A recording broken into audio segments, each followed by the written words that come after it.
दोस्तों, कहानी की शुरुआत होती है और हमें पॉल एजकॉम नाम का एक बूढ़ा शख्स दिखाई देता है। ये भी ओल्ड एज होम का एक मेंबर है जो कि रोजाना यहाँ से बाहर जाते हैं और एक घर को बाहर खिड़की से झांकने लगता है और फिर अंदर देखते ही वो वापस ओल्ड एज होम में आ जाते हैं। इस होम से किसी को भी बाहर निकलने की इजाजत नहीं होती है, लेकिन पॉल रोजाना ऐसा करते हैं।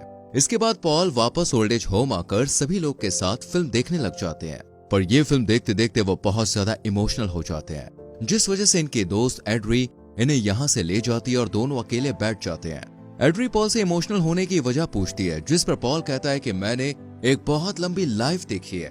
और तभी सीन शिफ्ट होता है 1935 में, जहाँ एक जेल में सभी मुजरिम काम कर रहे होते हैं और पॉल इस जेल का एक गार्ड होता है। इसके बाद पॉल को वॉशरूम में दिखाया जाता है, जो कि बहुत ही ज्यादा दर्द में था क्योंकि इसे यूरिनल इन्फेक्शन था। तभी पॉल के पास एक गार्ड आता है और उसे नए मुजरिम के आने की खबर देता है। इधर हमें पर्सी नाम का एक गार्ड दिखता है, जो कि बहुत ही ज्यादा खड़ूस और घमंडी था।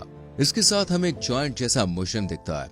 पर्सी से लेकर जेल के अंदर जाता है। यहाँ पॉल इस बड़े से आदमी से उसका नाम पूछता है, जिस पर यह बताता है कि मेरा नाम जॉन कॉफी है। ये दिखने में भले ही बहुत बड़ा था, लेकिन इसका बर्ताव छोटे बच्चों की तरह मासूम था।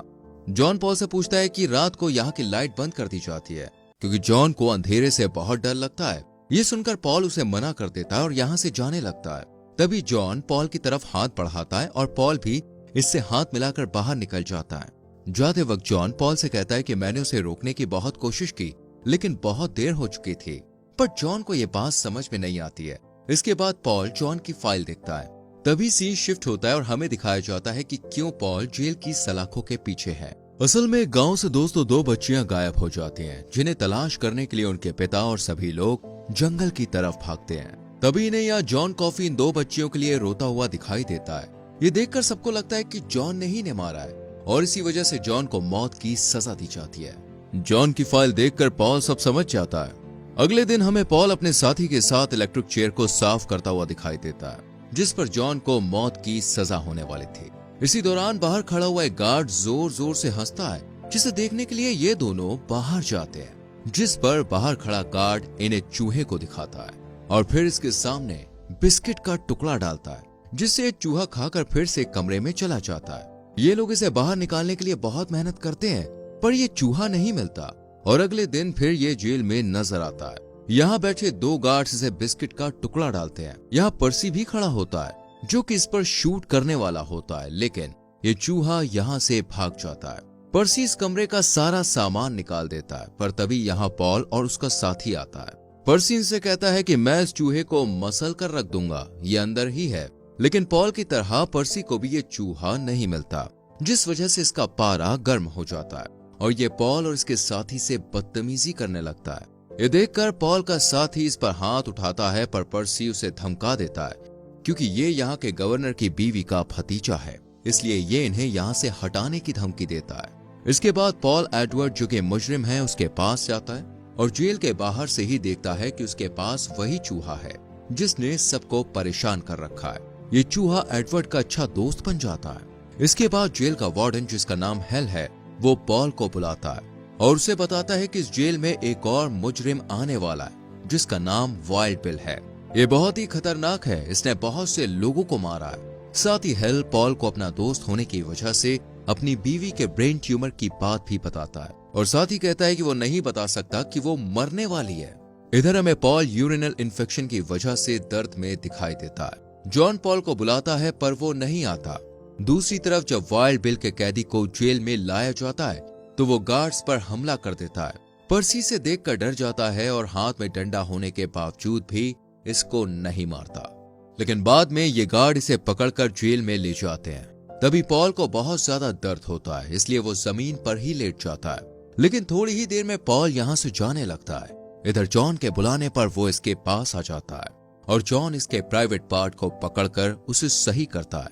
इसी समय सेल के अंदर का बल्ब भी जल उठता है। रोशनी ज्यादा तेज होने की वजह से बल्ब फट जाता है और इधर पॉल भी बिल्कुल ठीक हो जाता है। इसके बाद जॉन के मुंह से जर्म्स निकलते हैं। असल में दोस्तों ये जर्म्स पॉल के इन्फेक्शन की वजह से जॉन के शरीर में एंटर हुए थे, जिसे जॉन मुंह से बाहर निकाल देता है। इसके बाद पॉल जॉन के वकील से मिलकर उसके बारे में पूछता है। इस पर वकील बताता है कि जॉन को उस हादसे से पहले किसी ने नहीं देखा, कोई नहीं जानता कि वो कौन है, कहां से आया है। यहाँ जंगल में वाइल्ड बिल गार्ड्स को बहुत ज्यादा परेशान करता है, इसलिए उसे काल कोठरी में बंद कर दिया जाता है। और वो दिन आता है जब एडवर्ड, जो कि चूहे का दोस्त बन गया था, उसे मौत की सजा दी जाती है।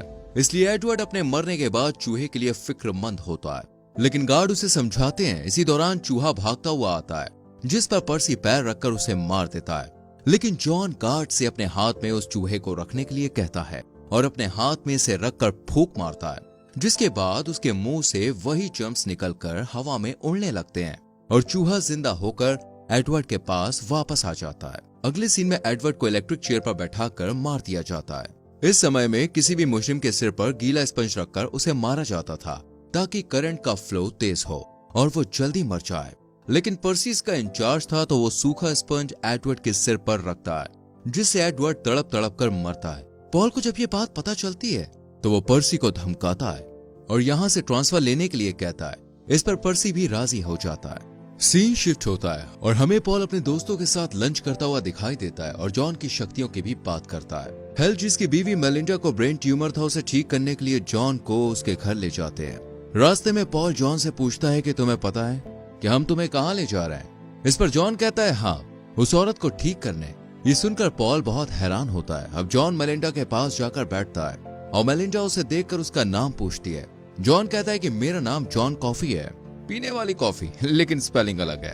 और फिर जॉन मेलिंडा के मुंह से सारे जर्म्स अपने अंदर खींच लेता है, लेकिन वो इन जर्म्स को अपने मुंह से बाहर नहीं निकाल पाता और बहुत ज्यादा कमजोर महसूस करने लगता है। इधर मेलिंडा ठीक हो जाती है और उसे एक लॉकेट देती है।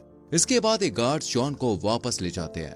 पर्सी जॉन के सेल के पास आता है, जिसे पकड़कर जॉन वो सारे जर्म्स जो कि मेलिंडा के थे उन्हें पर्सी के अंदर अपने मुंह से भेज देता है। इसी वजह से पर्सी की हालत खराब हो जाती है और वो वाइल्ड बिल को शूट करके मार देता है। और फिर पॉल के भी मुंह से वही जर्म्स निकलने लगते हैं, यानी उसे भी अब ब्रेन ट्यूमर हो गया था। इस पर जॉन कहता है कि ये दोनों बुरे आदमी थे। वाइल्ड बिल ने ही उन 2 बच्चियों का खून किया था, जिसकी सजा आज मैं भुगत रहा हूँ। फिर सीन शिफ्ट होता है और हमें पर्सी मेंटल हॉस्पिटल में नजर आता है, जहाँ उसका ट्रांसफर होने वाला था। अब पॉल जॉन की पूरी सच्चाई जान चुका था कि वो बेगुनाह है, इसलिए वो जॉन के पास जाकर उससे कहता है कि क्या तुम चाहते हो कि मैं यहाँ से रिहा कर दूं तुम्हें। इस पर जॉन उसे मना कर देता है और कहता है कि मैं अकेले रहते रहते और लोगों का दर्द सहते हुए थक गया हूँ, इसलिए मैं चाहता हूँ कि मुझे जल्दी से मौत आ जाए। इस पर पॉल कहता है कि मैं भगवान को क्या मुंह दिखाऊंगा कि मैंने जॉब की वजह से एक बेगुनाह को मार दिया। इस पर जॉन कहता है कि बोल देना, मैंने जॉन की ही मदद की थी। साथ ही जॉन उससे फिल्म देखने के लिए कहता है, क्योंकि उसने कभी फिल्म नहीं देखी थी। इस पर ये सब लोग जॉन को फिल्म दिखाते हैं और यही वजह थी कि शुरुआत में पॉल फिल्म को देखते हुए इमोशनल हो गया था। और वो दिन आ चुका था जिस दिन जॉन को सजाए मौत होने वाली थी। इसलिए जब ये सब गार्ड जॉन के पास जाते हैं तो जॉन उन्हें बताता है कि मैंने एक सपना देखा है, जिसमें चूहा, जिसका नाम मिस्टर जंगल था, वो सर्कस में है और वो 2 छोटी बच्चियां जिनकी मौत के लिए मुझे सजा मिली, वो भी बहुत खुश नजर आई। इसके बाद जॉन को उसी इलेक्ट्रिक चेयर पर बैठाया जाता है। जॉन को देखकर उन बच्चियों के माँ बाप जॉन को भला बुरा बोलते हैं और फिर पॉल जॉन से आखिरी बार कुछ कहता है। इस पर जॉन बोलता है कि मैं अपने होने पर शर्मिंदा हूँ, क्योंकि वो उन बच्चियों को नहीं बचा पाया था। और फिर जॉन के मुंह को कपड़े से ढक देता है, लेकिन जॉन अंधेरे की वजह से वो कपड़ा पहनने से मना कर देता है और पॉल इस बात पर राजी हो जाता है। आखिरी बार जॉन के मुंह से एक ही शब्द निकलता है और वो था हेवन। ये सुनकर सभी गार्ड्स रोने लगते हैं और पॉल जॉन से आखिरी बार हाथ मिलाने के लिए आता है। तभी जॉन टेलीपैथी से पॉल को बताता है कि इस दुनिया में हर इंसान एक दूसरे से जलता है, हर कोई एक दूसरे का बुरा चाहता है। ये सब बताकर जॉन के मरने का वक्त आ जाता है, पर पॉल जॉन की मौत का ऑर्डर ही नहीं दे पाता और काफी देर तक खड़ा रहता है और फिर आखिर में वो ऑर्डर दे ही देता है। इसके बाद जॉन हमेशा के लिए इस दुनिया से चला जाता है। फिल्म के आखिर में हमें पॉल और उसकी दोस्त एड्री एक साथ दिखाई देते हैं। पॉल की कहानी सुनकर एड्री को यकीन नहीं होता, इसलिए पॉल उसे उसी घर में ले जाता है जहां वो रोजाना जाता है। यहाँ पर वही चूहा यानी कि मिस्टर जिंगल था, जो अभी तक जिंदा है, क्योंकि पॉल की कुछ शक्तियां इसे बचाने के दौरान इसके अंदर आ गई थी, इसलिए इसकी अभी तक मौत नहीं हुई। साथ ही ये शक्तियां पॉल के अंदर भी थी, इसलिए वो एड्री को बताता है कि यही वजह है कि मैं 108 साल का हूँ और दुखी मन से कहता है कि सब मुझे छोड़कर चले गए और एक दिन तुम भी मुझे छोड़कर चली जाओगी और यही मेरा प्रायश्चित होगा। और फिर एड्री भी मर जाता है और अकेला पॉल बिस्तर पर दिखाई देता है और अपने करीबी लोगों को याद करता है। पॉल सोचता है कि ना जाने मेरी जिंदगी कब तक है, मैं कब तक इस दुनिया में रहूंगा।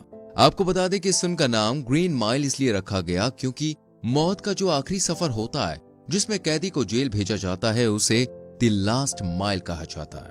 क्योंकि इस जेल का फर्श ग्रीन था इसलिए ये लोग इसे ग्रीन माइल कहा करते थे।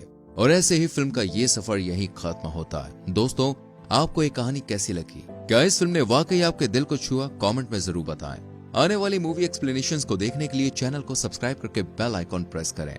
मिलते हैं अगली वीडियो में। Till then, bye bye.